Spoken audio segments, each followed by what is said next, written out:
Hello everyone. तो आज का हमारा टॉपिक है मौलिक अधिकार। दैट मीन्स आप इसको क्या बोलते हो, फंडामेंटल राइट्स।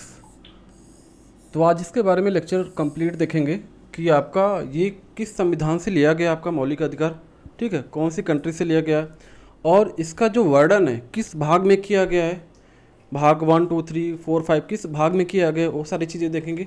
और कितने अनुच्छेद हैं आपके मौलिक अधिकार में, उनके बारे में वन बाय वन देखेंगे, ठीक है। तो लेक्चर स्टार्ट करते हैं। तो फर्स्ट पॉइंट देखते हैं कि आपका जो फंडामेंटल राइट है इसको कौन से कंट्री के संविधान से लिया गया है। तो आपका जो फर्स्ट पॉइंट है क्या है आपका, इसे संयुक्त राज्य अमेरिका, ध्यान रखना, इसे संयुक्त राज्य अमेरिका के संविधान से लिया गया। ध्यान रखना कि आपके क्वेश्चन में आता है कि जो आपका मौलिक अधिकार है, फंडामेंटल राइट्स है, इसको किस संविधान से लिया गया है, कौन सी कंट्री के संविधान से लिया गया है, किस देश के संविधान से लिया गया है। तो संयुक्त राज्य अमेरिका के संविधान से लिया गया है। ये पॉइंट आप नोट करना, ठीक है। उसके बाद नेक्स्ट पॉइंट देखते हैं, जो आपका मौलिक अधिकार है, फंडामेंटल जो आपके राइट्स हैं, इसका जो वर्णन है कौन से भाग में किया गया है। तो ध्यान रखना कौन से भाग में किया गया है, भाग 3 में किया गया। ध्यान रखना, this is your very very important point, ठीक है।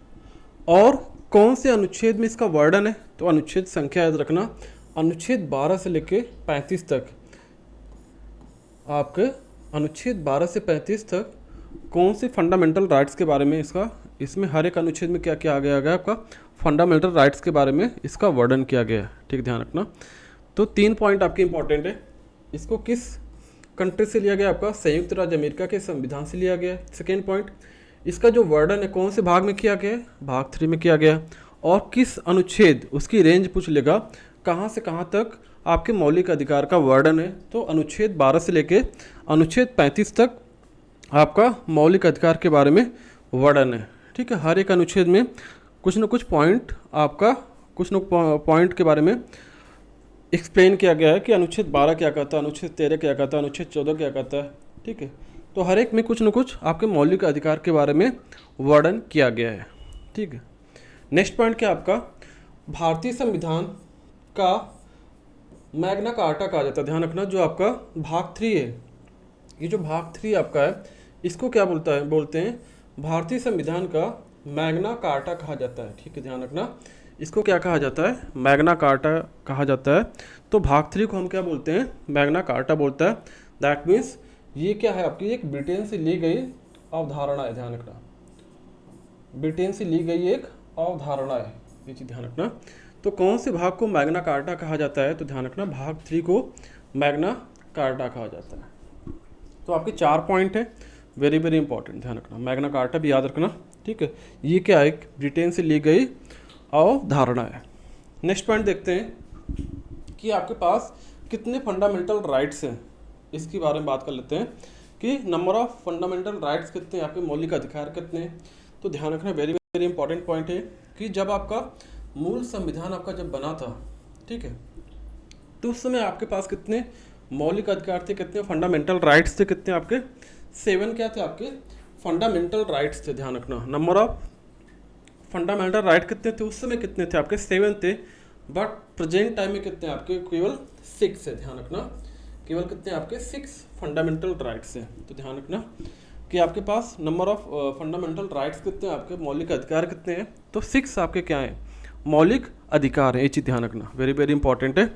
पहले कितना था आपका 7 था, अब कितना आपका 6 है, क्योंकि एक अधिकार को, एक जो आपका मौलिक अधिकार था, फंडामेंटल राइट्स था, उसको क्या कर दिया गया, आपका हटा दिया गया है। मीन्स संविधान संशोधन करके उसको हटा दिया गया। और कौन सा हटाया गया था, जो संपत्ति का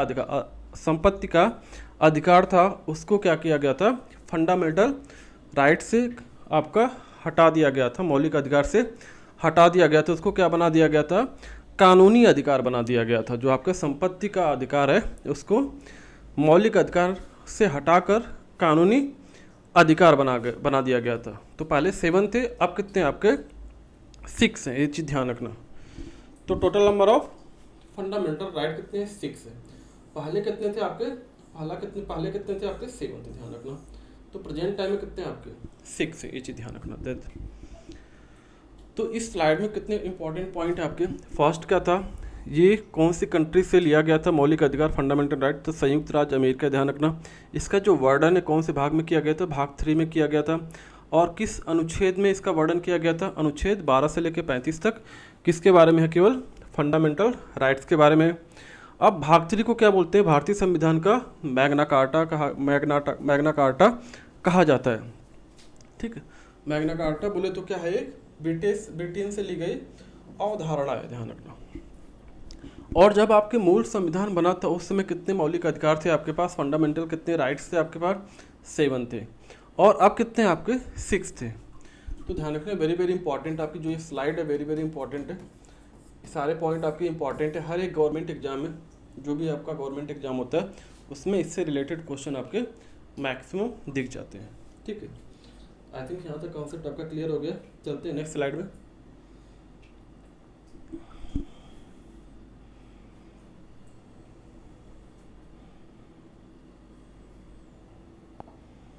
ठीक है, अब देख लेते हैं जो आपका पहले आपके मूल संविधान में कितने मौलिक अधिकार थे आपके, कितने थे आपके, 7 थे, ध्यान रखना। बट नाउ बेटे कितने हैं आपके, 6 है। तो जो आपका एक मौलिक अधिकार जो आपका एक हटा था उसका नाम क्या था आपका, संपत्ति का अधिकार, ध्यान रखना। जो आपका संपत्ति का अधिकार था इसको हटा दिया गया था। इसको क्या कर दिया गया था आपका, हटा दिया गया था। इसको मौलिक अधिकार ना बना के क्या बना दिया गया था आपका, कानूनी अधिकार बना दिया गया था, ध्यान रखना। ये मौलिक अधिकार नहीं था, क्या था आपका, कानूनी अधिकार था, ध्यान रखना। जो आपका 7वां मौलिक अधिकार था उसको हटा दिया गया था और उसको हमने मौलिक अधिकार हटा के क्या बना दिया था, कानूनी अधिकार बना दिया गया था। और ये कब संशोधन कब हुआ था आपका, ये 44वां संशोधन था, ध्यान रखना। संविधान संशोधन 1978, ध्यान रखना।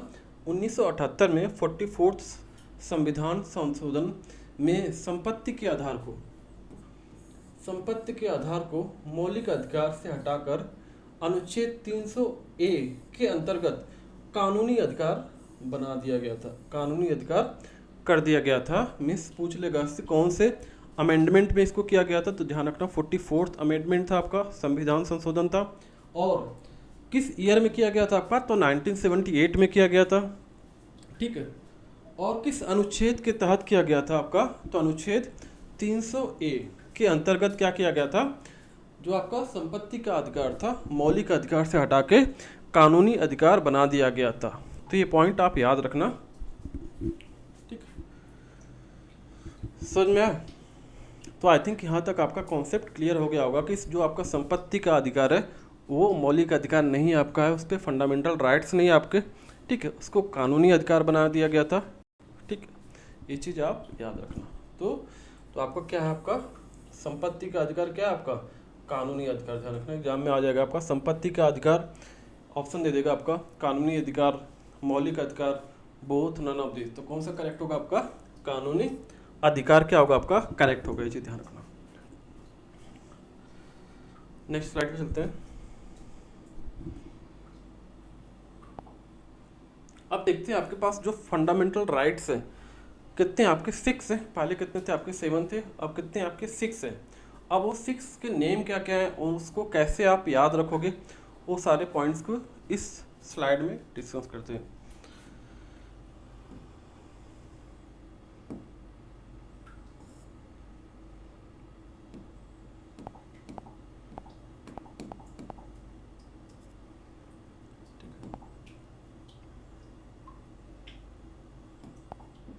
तो देखो, अगर हम फंडामेंटल राइट्स के बारे में बात करें तो टोटल नंबर ऑफ फंडामेंटल मौलिक अधिकार कितने आपके, 6 है।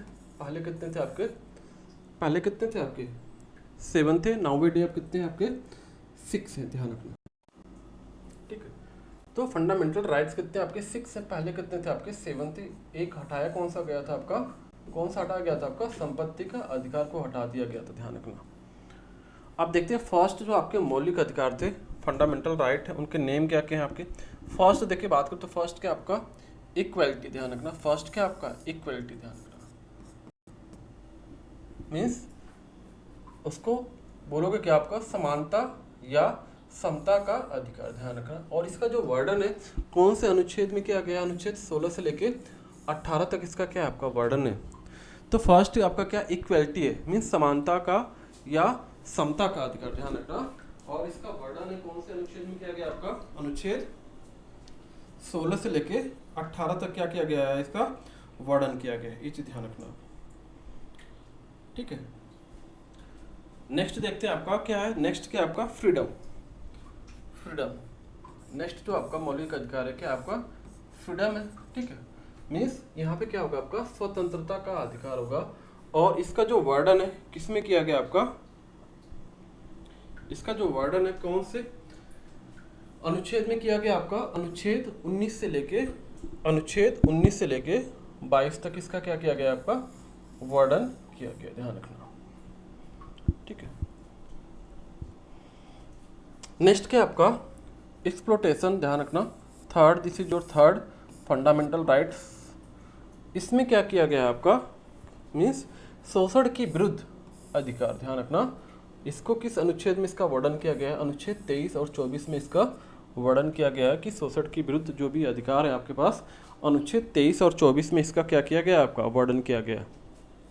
नेक्स्ट क्या आपका रिलीजन है, ध्यान रखना। रिलीजन है, इसका मतलब धार्मिक स्वतंत्रता का अधिकार। ठीक है, धार्मिक स्वतंत्रता का अधिकार। और जो इसका वर्णन है कौन से अनुच्छेद में किया गया है, अनुच्छेद 25 से लेके अनुच्छेद 28 तक इसका वर्णन किया गया है, ध्यान रखना। नेक्स्ट क्या आपका एजुकेशन। ठीक है, इसका जो वर्णन है कौन से अनुच्छेद में किया गया, उसका क्या मतलब है, संस्कृत और शिक्षा संबंधी अधिकार, ध्यान रखना। जो आपका एजुकेशन है संस्कृत और शिक्षा संबंधी अधिकार का वर्णन किया गया अनुच्छेद 29 से 30 के बीच में, ध्यान रखना। नेक्स्ट क्या आपका कॉन्स्टिट्यूशनल रेमेडीज। ठीक है, इसका जो वर्णन है कौन से अनुच्छेद और किया गया, कौन से अनुच्छेद में किया गया आपका, अनुच्छेद 32 में किया गया है। और इसमें क्या कहा गया है, संवैधानिक उपचारों का अधिकार कहा गया, ध्यान रखना। संवैधानिक उपचारों का अधिकार के बारे में इसमें वर्णन किया गया। और इसी को क्या बोलते हो आप, हृदय एंड आत्मा बोलते हो, किसका, भारतीय संविधान का। इसी को क्या बोलते हो आप, हृदय और आत्मा बोलते हो, ध्यान रखना। तो आपके कितने total number of fundamental rights कितने आपके 6 हैं, ध्यान रखना। 1 2 3 4 5 6। तो 6 क्या आपके फंडामेंटल राइट्स हैं, ध्यान रखना। तो पहला क्या था आपका समता या समानता का अधिकार। तो समता या समानता का अधिकार बोलो, इक्वालिटी बोलो, दैट मीन्स क्या होगा आपका, इसका कहने का सिंपल सा मतलब है कि कानून के सामने सब एक समान है। मीन्स समता या समानता का अधिकार, सिंपल सा कहने का सिंपल सा मतलब है कि कानून के सामने सब एक समान है तथा राज्य सभी व्यक्तियों के लिए एक समान कानून बनाएगा और उन पर एक समान लागू करेगा। ऐसा नहीं कोई बड़ा आदमी है, ठीक है, बहुत पैसा वाला आदमी तो उसके लिए अलग कानून होगा, बहुत गरीब है तो उसके लिए अलग कानून होगा, ऐसा नहीं है। मीन्स इसमें सबके लिए क्या होगा, इक्वलिटी होगी। ऐसा कोई बड़ा आदमी है तो उसके लिए भी सेम कानून होगा, और छोटा बंदा है तो उसके लिए भी क्या होगा आपका सेम कानून होगा, ध्यान रखना। सबके लिए एक समान क्या होना चाहिए, कानून होगा, ध्यान रखना। ठीक है, और इसी में क्या कहा गया आपका समता और समानता का अधिकार। इसमें और क्या वर्णन किया गया था, राज्य के द्वारा धर्म, जाति, लिंग या नस्ल या जन्म स्थान के आधार पर नागरिकों के प्रति जीवन के किसी भी क्षेत्र में भेदभाव नहीं किया जा सकता। सिंपल सा कहने का मतलब है धर्म, जाति के आधार पर किसी को भेदभाव नहीं करना, सबको एक समान देखना, सबको एक समान रखना है, ध्यान रखना। ऐसा भेदभाव नहीं करना, सबको इक्वल लेके चलना है। तो फर्स्ट क्या था आपका समता या समानता का अधिकार। और इसका जो वर्णन है कौन से अनुच्छेद में किया गया था आपका, अनुच्छेद 16 से लेके 18 तक इसका वर्णन किया गया था, ध्यान। ठीक है, अब देखते हैं सेकेंड वाला क्या था आपका। सेकेंड क्या था आपका स्वतंत्रता का अधिकार। ठीक है, सेकेंड क्या आपका स्वतंत्रता का अधिकार। अगर हम फ्रीडम की बात करें, इक्वलिटी क्या होगा आपका, सबके लिए क्या होगा आपका सेम कानून होगा। इक्वलिटी में क्या बोला गया था आपका, सबके लिए क्या होगा आपका सेम कानून होगा। अगर हम फ्रीडम की बात करें तो फ्रीडम में क्या होगा आपका स्वतंत्रता का अधिकार। ठीक है, स्वतंत्रता का अधिकार, इसमें क्या कहा गया आपका अनुच्छेद 19 से लेकर 22 के बीच में कि सबको बोलने की स्वतंत्रता होगी, ऐसा नहीं कोई बाउंडेशन होगा किसी को। ठीक है, तो बोलने की स्वतंत्रता होगी आपका। ठीक, ये भी किसी न किसी अनुच्छेद में वर्णन है, अनुच्छेद 19A में इसका वर्णन है। उसी तरह सभा करने की भी स्वतंत्रता होगी। ठीक है, हर एक व्यक्ति को क्या होगा, सभा करने की स्वतंत्रता होगी, इसको बाउंडेशन नहीं कि तुम नहीं कर सकते। उसके बाद क्या होगा आपका, संगठन करने की स्वतंत्रता होगी आपके, ध्यान रखना। और क्या कर सकते हैं इसमें, व्यापार करने की भी क्या होगी आपकी स्वतंत्रता होगी। किसी भी क्षेत्र में निवास करने या बसने की भी क्या होगी आपकी स्वतंत्रता होगी, ध्यान रखना। और देश में कहीं पर भी आवागमन करने की भी क्या होगी आपकी स्वतंत्रता होगी। दैट मीन्स कोई बाउंडेशन नहीं होगा किसी के ऊपर। ठीक, इसी वजह से हमें क्या बनाए गए हैं, फंडामेंटल राइट्स बनाए गए हैं कि कोई उसका शोषण न कर सके, किसी व्यक्ति के ऊपर कोई शोषण न कर सके। इसी वजह से क्या बनाया गया, आपके फंडामेंटल राइट्स बनाए गए हैं। क्योंकि आपके ये राइट्स हैं और ये राइट्स आपसे कोई छीन भी नहीं सकता, ध्यान रखना। जो आपके 6 राइट्स हैं और इसको कोई छीन भी नहीं सकता। ठीक है, बट इसमें जो आपका संपत्ति का अधिकार था उसको हमने क्या कर दिया था, जो आपके फंडामेंटल राइट्स थे उसको हटा के क्या बना दिया गया था, कानूनी अधिकार बना दिया गया था। ठीक है, ठीक है, तो आपके क्या है, स्वतंत्रता का अधिकार। ठीक है, उसके बाद देखो तो आपका क्या होता है, आपका शोषण के विरुद्ध अधिकार, शोषण के विरुद्ध, नेक्स्ट क्या था आपका, शोषण के विरुद्ध अधिकार। ठीक, इसका वर्णन जो आपके अनुच्छेद 23 और 24 में किया गया था आपका। इसमें क्या कहा गया था आपका कि बाल नियोजन पर प्रतिबंध किया गया था, कि मतलब कि 14 वर्ष से कम आयु वाले बच्चे को कारखानों, खाद्यान्नों और अन्य जोखिम भरे कामों पर नियुक्त नहीं किया जा सकता, ध्यान रखना। इस जो आपके शोषण के विरुद्ध अधिकार मीन्स छोटे बच्चों को जिनकी उम्र 14 वर्ष से कम है, हम उससे कोई काम नहीं करा सकते। ठीक है, और सेकेंड क्या बोला गया था आपका, मानव के दुर्व्यवहार और बधुआ मजदूरी पर प्रतिबंध के लिए भी इसमें बात कही गई थी, ध्यान रखना, कि मीन्स किसी के ऊपर शोषण नहीं कर सकते आप। ठीक है, उसके बाद नेक्स्ट क्या था आपका, धार्मिक स्वतंत्रता का अधिकार। इसका जो वर्णन किसमें किया गया था आपका, अनुच्छेद 25 से लेके 28 तक इसका क्या किया गया था आपका, वर्णन किया गया था। इसमें सिंपल से कहने का ये मतलब था आपका, किसी भी धर्म को मान सकता है, मीन्स कोई भी व्यक्ति किसी भी धर्म को मान सकता है, उसके रीति रिवाज को भी क्या कर सकता है, मान सकता है। देखो लिखा भी गया है, धार्मिक स्वतंत्रता मीन्स स्वतंत्र रूप से क्या कर सकता है, किसी भी धर्म को स्वीकार कर सकता है, किसी धर्म के रीति रिवाज को भी मान सकता है। ऐसा कोई बाउंडेशन नहीं कि वो किसी अलग धर्म का है तो हम उसको उसके फेस्टिवल नहीं मना सकते, चाहे उसके जो रीति रिवाज है नहीं मना सकते। इसमें आपको फ्रीडम है कि तो किसी भी धर्म को मान सकता है। तो ध्यान रखना, जो आपका रिलीजन है, चौथा आपका धार्मिक स्वतंत्रता का अधिकार है।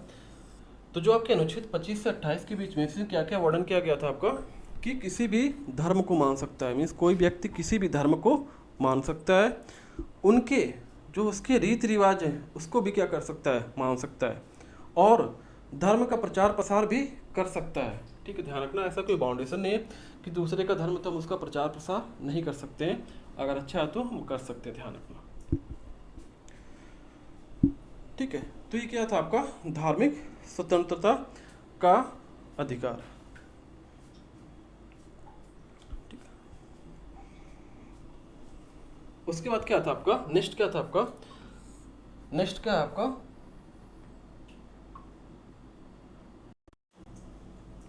ठीक है, तो जो आपका नेक्स्ट क्या था आपका, संस्कृत और शिक्षा संबंधी अधिकार। तो जो आपका अनुच्छेद और 29 और 30 में क्या क्या वर्णन किया गया था आपका, कि अल्पसंख्यक वर्गों के हितों का भी इसमें संरक्षण किया जाएगा। सिंपल सा कहने का क्या मतलब इसमें, कि अल्पसंख्यक वर्ग अपनी भाषा संस्कृत को सुरक्षित रख सकता है, ध्यान रखना, इसमें इसका वर्णन किया गया था। और अल्पसंख्यक वर्ग को अपने शिक्षा संस्थाओं की स्थापना और प्रयास करने का भी क्या है आपका अधिकार है, ध्यान रखना। ये सारी चीज़ें इस अनुच्छेद 29 और 30 में इसका क्या किया गया था आपका, वर्णन किया गया था, कि संस्कृत और शिक्षा संबंधी अधिकार। ध्यान रखना कि कोई भी अल्पसंख्यक वर्ग अपनी पसंद का शैक्षणिक संस्था चला सकता है और सरकार उसे अनुदान देने में किसी भी तरह का भेदभाव नहीं करेगी। ध्यान रखना। जैसे आपका एक सिंपल एग्जांपल ले सकते हैं, संस्कृत संस्कृत विद्यालय हो गया आपका और मदरसा हो गया, ठीक है। तो ये किसके अंडर में आते हैं? आपके एजुकेशन के अंडर में आते हैं, संस्कृत और शिक्षा संबंधी अधिकार के अंडर में आते हैं। अब देखते हैं लास्ट, जो कि आपका वेरी वेरी इंपॉर्टेंट है, वेरी वेरी इंपॉर्टेंट है आपका लास्ट, ध्यान रखना, वेरी वेरी इंपॉर्टेंट, संवैधानिक उपचारों का अधिकार। ठीक है, संवैधानिक उपचारों का अधिकार, इसका जो वर्णन किया गया है कौन से अनुच्छेद में किया गया है? इसका जो वर्णन है आपका अनुच्छेद 32 में किया गया है। This is very very important for your all government exam. ध्यान रखना, इसमें क्या कहा गया था? इसमें एक स्टेटमेंट था, क्या कहा गया था? जो आपका संवैधानिक उपचारों के अधिकार को डॉक्टर भीमराव अम्बेडकर ने संविधान का क्या माना था? हृदय और आत्मा कहा था। ध्यान रखना, this is very very important. इसको डॉक्टर भीमराव अम्बेडकर ने क्या बोला था? इसको हृदय और आत्मा कहा था। ध्यान रखना, हृदय और आत्मा, ध्यान रखना, आत्मा, इसको हृदय और आत्मा भी कहा जाता है। कौन से? जो आपका छठा आपका फंडामेंटल राइट्स है, इसको क्या बोलते हो आप? हृदय और आत्मा। ध्यान रखना, ऐसे क्वेश्चन आ जाएगा कि आपको जो फंडामेंटल राइट्स है उसमें कौन से जो राइट्स है जिसको हृदय और आत्मा कहा जाता है? तो ध्यान रखना, संवैधानिक उपचारों का अधिकार, ठीक है, या कॉन्स्टिट्यूशनल रेमेडीज। ध्यान रखना, इसको क्या बोलते हो आप? हृदय एंड आत्मा कहा जाता है। और किसने कहा था? डॉक्टर भीमराव अम्बेडकर ने कहा था। ध्यान रखना, that means heart and soul of Indian constitution, इसको हृदय और आत्मा कहा जाता है। और इसका वर्णन किसमें किया गया था? ध्यान रखना, वेरी वेरी इंपॉर्टेंट, आपका अनुच्छेद 32 में किया गया। ध्यान रखना, बार बार क्वेश्चन इससे रिलेट होता है आपका कि हृदय और आत्मा किसको कहा गया? तो संवैधानिक उपचारों का अधिकार। ध्यान रखना, ठीक है। और इसको क्या कहा जाता है? जो आपका heart and soul of Indian constitution बोला जाता है, मीन्स हृदय और आत्मा कहा जाता है। इसको और क्या कहा जाता है? इसी मूल अधिकारों का संरक्षक भी कहा जाता है। ध्यान रखना, क्योंकि अगर आपके मौलिक अधिकारों का हनन होता है, सिंपल सा कहने का मतलब है कि अगर आपके फंडामेंटल राइट्स का हनन हो रहा है, ठीक है, तो आप सीधा सुप्रीम कोर्ट जा सकते हैं। इसमें सिंपल सा ही कहा गया आपका जो लास्ट वाला था, संवैधानिक उपचारों का अधिकार, हृदय और आत्मा क्यों कहा गया है? जब भी आपके मूल अधिकारों का हनन होता है, ठीक है, तो उस समय क्या कर सकते हो आप? मौलिक अधिकारों का हनन ना हो सके, इस वजह से आप डायरेक्ट कहाँ जा सकते हो? आप सुप्रीम कोर्ट जा सकते हो। ध्यान रखना, इसमें डायरेक्ट आप कहाँ पे जा सकते हो? सुप्रीम कोर्ट, जब भी आपके मौलिक अधिकार का हनन होता है, तो ध्यान रखना, ठीक है। नेक्स्ट चलते हैं, नेक्स्ट स्लाइड में। अच्छा, एक चीज़ और इसमें था कि जो आपके याद करने का तरीका है, इसमें याद करने का जो तरीका था, क्या था आपका? देखो, इक्वलिटी मीन्स ई, यहाँ पे याद रखो, ई एफ से फ्रीडम हो जाएगा, फिर अगेन ई से क्या होगा आपका? एक्सप्लॉयटेशन हो जाएगा, आर से क्या होगा आपका? रिलीजन होगा आपका, ई से क्या होगा आपका? एजुकेशन होगा, और आर से क्या होगा आपका? आर से क्या होगा? रेमेडीज, याद रखना, कॉन्स्टिट्यूशनल रेमेडी। तो देखो, याद करने का तरीका, पहले आप ई एफ याद रखो, उसके बाद देखो, ध्यान रखना, सब में रिपीट होगा ई आर, ध्यान रखना, ई एफ, ई आर, ध्यान रखना, ऐसे याद रखना। ई से क्या होगा आपका? इक्वलिटी, एफ से फ्रीडम, ध्यान रखना। उसके बाद क्या आएगा आपका? ई आर से याद रखना आप, ई से इक्वलिटी, एफ से फ्रीडम। इक्वलिटी मीन्स, ध्यान रखना, इक्वल होना चाहिए सबके लिए, क्या होना चाहिए?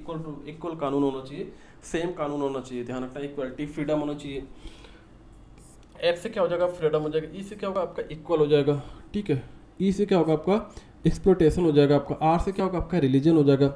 ई से क्या होगा आपका? एजुकेशन होगा। और आर से याद रखना, रेमेडी, संवैधानिक उपचारों का अधिकार। इसी को क्या बोला गया था? हृदय और आत्मा बोला गया था, ठीक है। तो वेरी वेरी इंपॉर्टेंट आपका फंडामेंटल राइट्स। आई थिंक आपका थोड़ा बड़ा कॉन्सेप्ट तो क्लियर हो गया होगा। यहाँ से आगे चलते हैं, इसी के बारे में देखते हैं। जो आपका लास्ट था, संवैधानिक उपचारों का अधिकार, इसी के बारे में देखते हैं, ठीक है।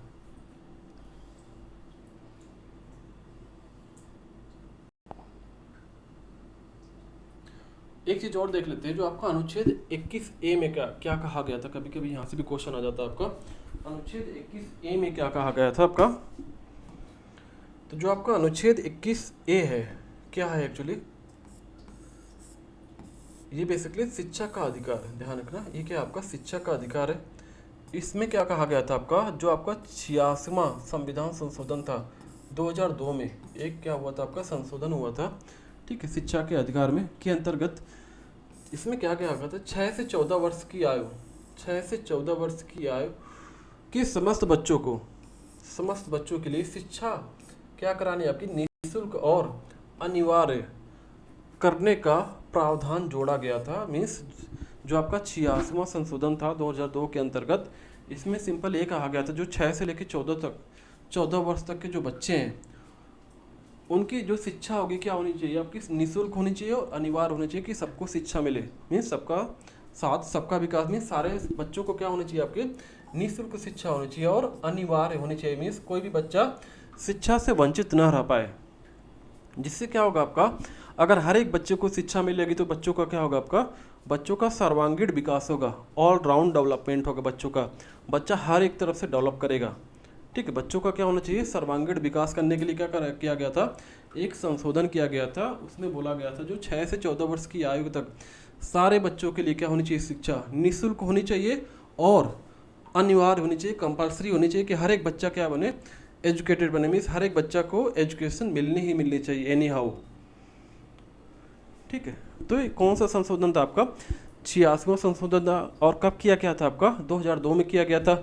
और किसके लिए किया गया था, बच्चों के लिए किया गया था, शिक्षा से संबंधी अधिकार के लिए किया गया था कि जो 6 से 14 वर्ष के जो बच्चे हैं उनके लिए क्या होनी चाहिए आपकी, फ्री और कंपलसरी एजुकेशन।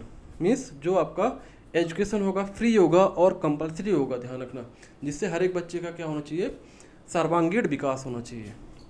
तो इसमें ये कहा गया था शिक्षा का अधिकार में। और इसका जो वर्णन है कौन से अनुच्छेद में किया गया आपका, अनुच्छेद 21 ये ध्यान रखना, कभी कभी वेरी वेरी इंपॉर्टेंट यहाँ से आता है आपका, ठीक है, ठीक है, ये इंपॉर्टेंट पॉइंट था, इस वजह से मैंने यहाँ पे पॉइंट मेंशन कर दिया आपका। अब नेक्स्ट देखते हैं, जो मैंने लास्ट जो आपका जो फंडामेंटल राइट्स था, जो आपके फंडामेंटल राइट्स थे आपके, उसमें आपका जो लास्ट था संवैधानिक, जो लास्ट क्या था आपका, संवैधानिक उपचारों का अधिकार, इसी को क्या बोला गया था आपका, हृदय और आत्मा कहा जाता है, ध्यान रखना। इसको क्या बोलते हैं आप, हृदय और क्या बोलते हो आप, आत्मा बोलते हो, ध्यान रखना। इसको क्या बोलते हो आप, संवैधानिक उपचारों का अधिकार, इसको क्या बोलते हो आप, हृदय और आत्मा कहा जाता है। और इसका जो वर्णन किस में किया गया था आपका, अनुच्छेद 32 में किया गया, ध्यान रखना, अनुच्छेद 32 में संवैधानिक उपचारों का अधिकार के बारे में वर्णन किया गया है। और हृदय और आत्मा क्यों कहा जाता है, क्योंकि क्या करते हो, जब भी आपके मौलिक अधिकार का हनन होता है तो आप क्या कर सकते हो, डायरेक्ट आप सुप्रीम कोर्ट जा सकते हो। इस वजह से इसको क्या बोला गया था, हृदय एंड आत्मा बोला गया था। और इसको डॉक्टर भीमराव अम्बेडकर ने संविधान का हृदय और आत्मा कहा गया, हृदय और आत्मा कहा था, ध्यान रखना। तो ध्यान रखना ये किसने कहा था, तो डॉक्टर भीमराव अम्बेडकर ने बोलना याद रखना, ठीक है। और हृदय और आत्मा कहा जाता है संवैधानिक उपचारों का अधिकार को। तो ये आपका वेरी वेरी इंपॉर्टेंट है, जो भी फंडामेंटल आपका 6 वाला है संवैधानिक उपचारों का अधिकार, इसका वर्णन अनुच्छेद 32 में किया गया है। और इसको क्या कहा गया है, संविधान का हृदय और आत्मा का बोला गया है। और किसने कहा है इसको हृदय और आत्मा, तो ध्यान रखना डॉक्टर भीमराव अम्बेडकर। क्यों कहा था, क्योंकि जब भी आपके मौलिक अधिकार का हनन होगा तो आप डायरेक्ट सुप्रीम कोर्ट जा सकते हो। That is your very very important point for your government exam, ध्यान रखना, इसको नोट करके नोट कर लो कहीं आप कॉपी में, ठीक है, ठीक है। वही सेम पॉइंट आपका जो heart and soul of Indian constitution, ध्यान रखना, हृदय और आत्मा जो कहा जाता है, उसको क्यों कहा जाता है, जब भी आपके मूल अधिकारों का, ध्यान रखना, मूल अधिकारों का संरक्षक, इसको मूल अधिकार को क्या कहा जाता है, संरक्षक कहा जाता है, ध्यान रखना।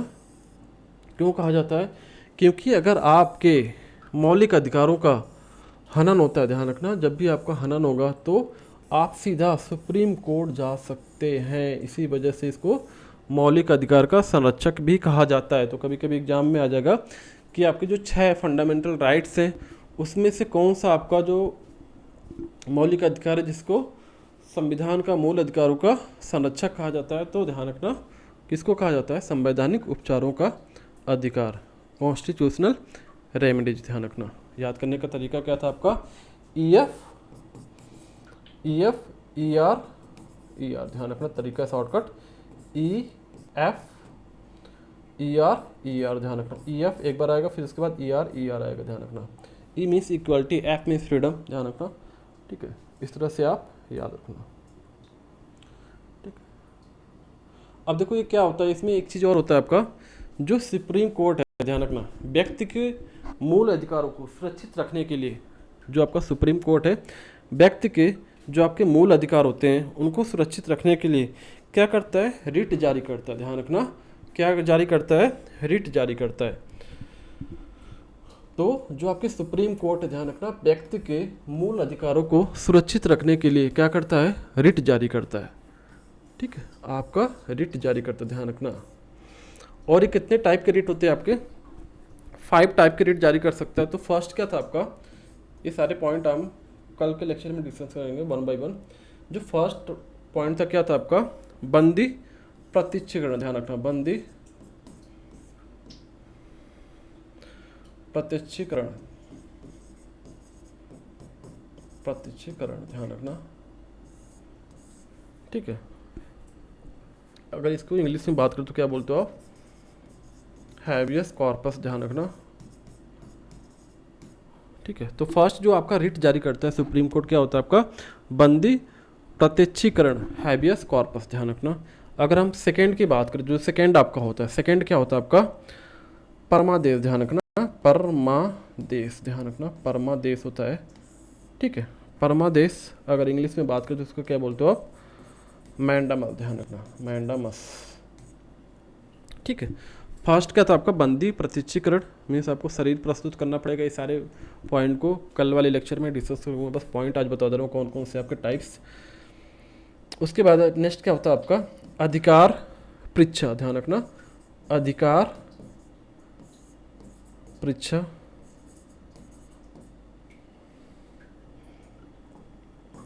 ध्यान रखना, अधिकार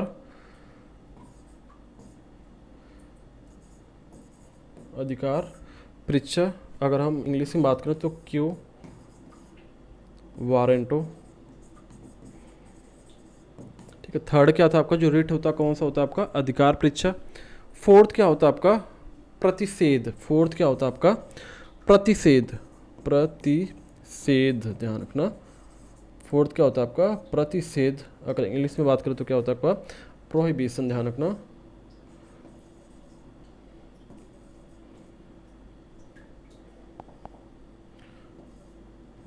प्रोहिबिशन, ठीक है, ध्यान रखना। तो फोर्थ क्या होता है आपका? प्रतिषेध होता है। ध्यान रखना। फिफ्थ क्या आपका? जो आपका फिफ्थ है क्या? उत्प्रेषण, उत्प्रेषण। ध्यान रखना, फोर्थ क्या आपका? फिफ्थ क्या आपका? उत्प्रेषण है। क्या होता है आपका?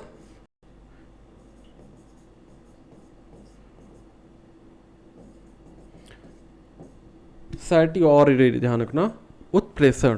तो ध्यान रखना आपका 5 क्या होते हैं आपके? रिट होते हैं जो सुप्रीम कोर्ट जारी कर सकता है जब भी क्या करता है आपका? जब सुप्रीम कोर्ट व्यक्ति के मूल अधिकारों को सुरक्षित करने के लिए 5 तरह की रिट जारी करता है। ध्यान रखना, सुप्रीम कोर्ट व्यक्ति के मूल अधिकारों को सुरक्षित रखने के लिए रिट जारी करता है। तो उस रिट का क्या क्या नाम होता है, इसको आप याद रखना। फर्स्ट क्या होता है आपका?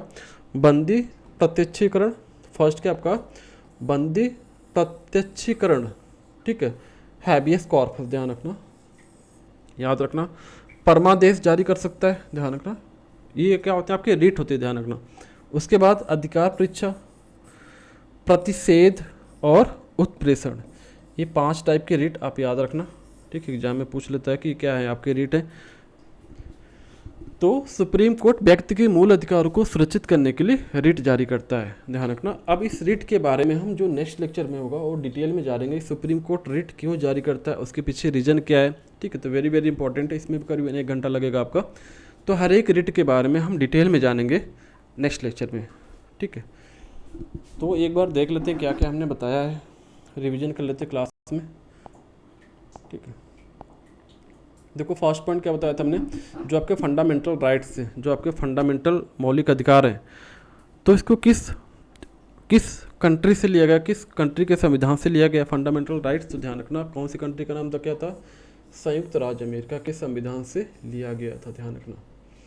और जो आपके फंडामेंटल राइट्स हैं, जो मौलिक अधिकार है, इसका वर्णन कौन से भाग में किया गया है, तो ध्यान रखना वर्णन किस भाग में किया गया, आपका भाग 3 में किया गया, ध्यान रखना, ठीक है। और किस अनुच्छेद में, कहाँ से कहाँ तक इसका वर्णन है मौलिक अधिकार का, ये भी पूछ लेता है आपके एग्जाम में। तो अनुच्छेद 12 से लेके 35 तक, ध्यान रखना। उसके बाद जो आपका भाग 3 है, इसको क्या बोला जाता है, आपका भारतीय संविधान का क्या बोला जाता है, मैग्ना कार्टा बोला जाता है, ध्यान रखना। इसको क्या बोला जाता है, मैग्ना कार्टा बोला जाता है भारतीय संविधान का, ध्यान रखना। तो मैग्ना कार्टा बोले तो सिंपल में क्या बोल सकते हो, ब्रिटेन से ली गई क्या एक अवधारणा है, ठीक है। उसके बाद नेक्स्ट पॉइंट क्या बताया था मैंने, जो आपका जब आपका मूल संविधान बना था, ठीक है, जब बना था तब कितने आपके मौलिक अधिकार थे, अगर मौलिक अधिकार की बात करें फंडामेंटल राइट, तो कितने थे, केवल मात्र 7 थे, ध्यान रखना, केवल 7 थे। उस समय कितने थे आपके, 7 थे जब आपका मौलिक अधिकार बना था, ध्यान रखना। आपके पूछ लेगा एग्जाम में कि फंडामेंटल राइट्स नाउ कितने आपके हैं, तो ध्यान रखना ऑप्शन में 7 भी दिखेगा, 6 भी दिखेगा, 5 भी दिखेगा, 8 भी दिखेगा, तो कितने हैं आपके, 6 हैं। पहले कितना था आपका जब बना था, तो 7 थे। तो मूल संविधान जब बना था उस समय कितने मौलिक अधिकार थे, 7 थे, बट नाउ अब कितने आपके 6 हैं। 1978 में जो आपका संशोधन हुआ था उसके बाद कितने हो गए थे आपके, 6 मौलिक अधिकार थे। और कौन से मौलिक अधिकार को हटा दिया गया था, खत्म कर दिया गया था, मीन्स जो आपका संपत्ति का अधिकार था उसको हटा के क्या बना दिया गया था, कानूनी अधिकार बना दिया गया था। मीन्स जो आपकी संपत्ति थी वो आपका मौलिक अधिकार था, आपका फंडामेंटल राइट था, इस वजह से हमने हटा के उसको क्या बना दिया था, कानूनी अधिकार बना दिया गया था। ऐसा क्यों बनाया था, इसके पीछे रीजन क्या था, मान लो गवर्नमेंट को कोई रोड बनानी है, कंस्ट्रक्शन करना है, ठीक है, कोई हाईवे बनाना है, तो क्या करती है, किसानों से ज़मीनें लेती है, ठीक है। तो अगर ये फंडामेंटल अगर आपके राइट्स है तो क्या होगा, आपका आपसे कोई छीन नहीं सकता, आपकी जो ज़मीन है कोई ले नहीं सकता। तो इस प्रॉब्लम से इस जो दिक्कत हो रही थी, इसको जो आपका संपत्ति थी इसको अगर लेना है तो गवर्नमेंट को क्या करना पड़ेगा, उसको जो फंडामेंटल राइट्स है उसको हटा के क्या करना पड़ेगा, उसको कानूनी अधिकार। तो कानूनी अधिकार के तौर पे क्या कर सकती है, आपकी ज़मीन गवर्नमेंट ले सकती है और उसके बदले क्या देगी, आपको मुआवजा देती है। तो इस वजह से क्या बना दिया था, जो आपका फंडामेंटल राइट्स थे उसको हटा के कानूनी अधिकार बना दिया गया था, जो आपका मौलिक अधिकार से हटा के संपत्ति के आधार को कानूनी अधिकार बनाया गया था, इसी वजह से, ठीक है। तो ध्यान रखना, ठीक। उसके बाद क्या बताया था मैंने, जो आपका संपत्ति का अधिकार था, देखो मैंने अभी बताया, जो संपत्ति का अधिकार था उसको मौलिक अधिकार से हटा के क्या कर दिया गया था, आपका कानूनी अधिकार बना दिया गया था, ध्यान रखना। कानूनी क्यों बनाया गया था, क्योंकि कानूनी तौर पर हम ज़मीन आपकी ले सकते हैं, उसके बदले क्या देंगे आपको, गवर्नमेंट मुआवजा देती है। अगर आपके ये फंडामेंटल राइट्स होते तो अगर मान लो कोई हाईवे बनाना है, ठीक है, अगर कोई भी हाईवे बनाना है तो क्या कर सकती है, गवर्नमेंट को ज़मीनें लेनी पड़ेगी किसानों से, ठीक है। तो हाईवे के लिए क्या चाहिए, आपको ज़मीन चाहिए। तो ज़मीन अगर आपका फंडामेंटल राइट्स है तो आपको कोई कानून छीन नहीं सकता, कोई भी अधिकार क्या, मौलिक अधिकार का कोई हनन नहीं कर सकता। इस वजह से मौलिक अधिकार को हमने चेंज करके कानूनी अधिकार बना दिया था, किसके, संपत्ति के आधार को। और इसका जो अमेंडमेंट हुआ था, कौन से संशोधन में हुआ था, 44वें में हुआ था। किस ईयर में हुआ था, 1978 में हुआ था। उसमें क्या बोला गया था, संपत्ति का आधार को मौलिक अधिकार से हटा के कानूनी अधिकार बना दिया गया था।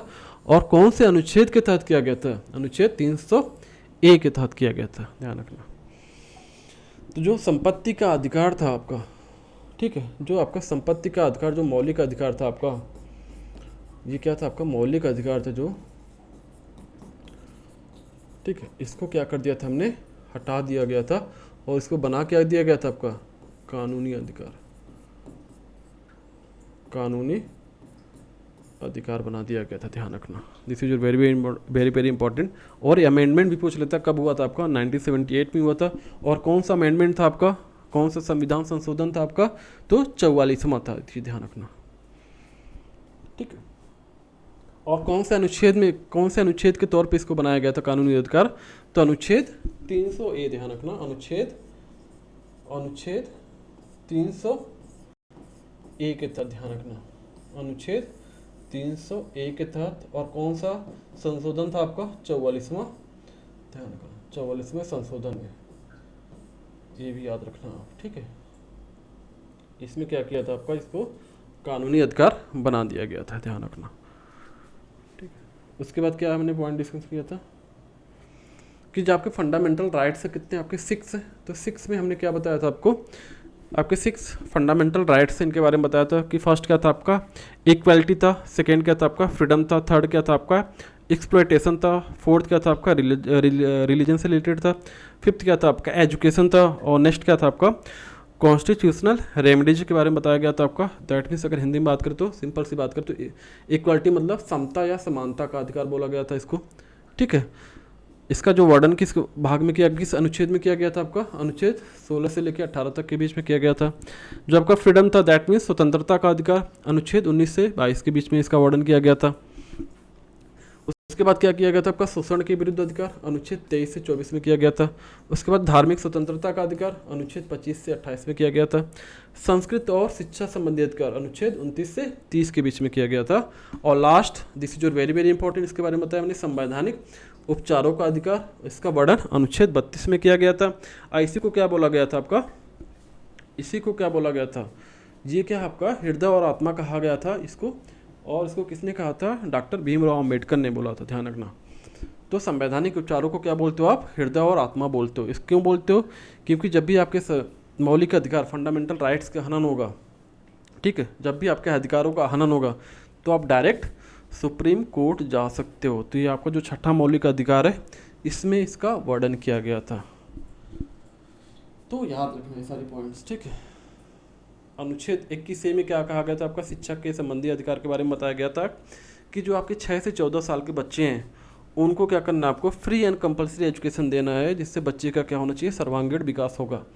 और कौन से अमेंडमेंट में किया गया था, 86वां संशोधन था, ठीक है, 2002 के अंतर्गत 2002 में ये अमेंडमेंट किया गया था, संशोधन किया गया था।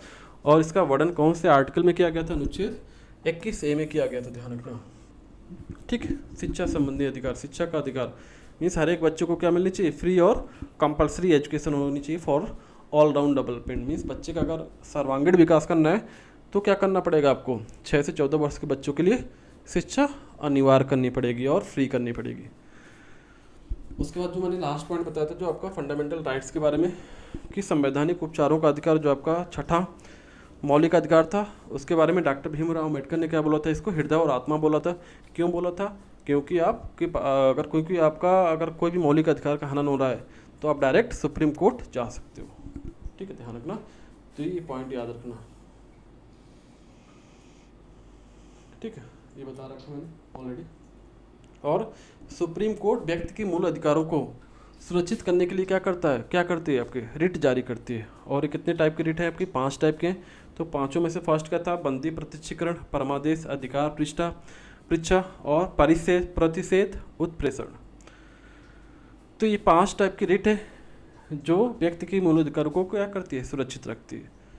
ठीक है, तो इस 5 टाइप के 5 जो आपके रिट है, ठीक है, तो इनके बारे में हम नेक्स्ट लेक्चर में, जो भी आपका नेक्स्ट लेक्चर होगा उसमें डिटेल में डिस्कशन करेंगे कि आपकी जो रिट है, बंदी प्रत्यक्षीकरण क्या होता है आपका, परमादेश क्या होता है आपका, अधिकार परीक्षा क्या होता है आपका, प्रतिषेध क्या होता है, उत्प्रेषण क्या होता है, इन 5 के बारे में डिटेल में जानेंगे।